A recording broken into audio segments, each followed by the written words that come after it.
Hey everybody, it's Lloyd Lofton with another episode of Power Behind the Sales. I'm going to respond to another email I got from an agent. This one really kind of struck home with me. I'll give you the gist of his email. He said, Lloyd, I've been trying to rebuild my business. I guess he was in the health insurance market and that kind of crashed on him. I've been trying to rebuild my business and I just can't seem to get things working. People tell me to buy these kind of leads. I buy leads from these kind of vendors and it doesn't seem like they can't work out. And yet every time I do something, I'm 100% confident it's going to work, and then it doesn't work out. And he said, I'm getting to the point, and I'm going to quote exactly what he said because I thought it was profound.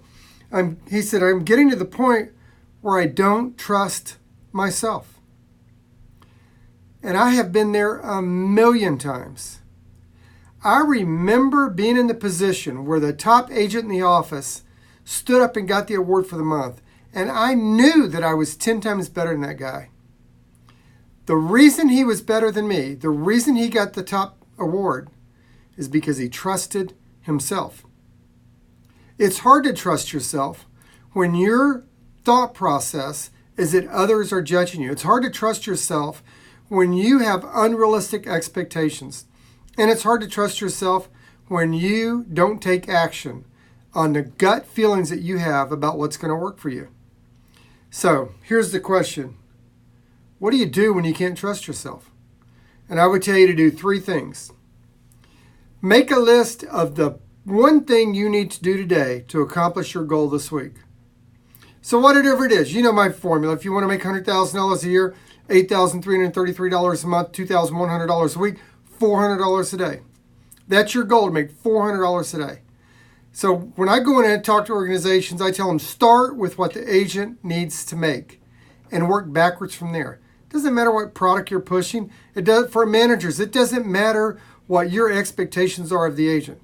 They need to do that one thing to make their money today. So do that.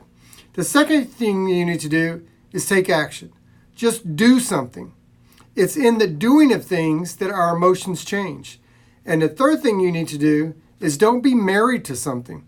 Be willing to change. Be willing to make adjustments. Be willing to acknowledge what you're doing is not working.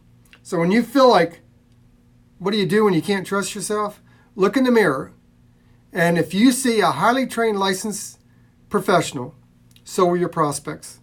Hey, thanks for being on the video. I hope it helps you. Type in below and let me know what things you struggled with when you don't trust yourself and why you think you don't trust yourself. Click on the link to subscribe. Click that little alarm clock there so you get notified of every video that comes on. And I'll see you on the next video.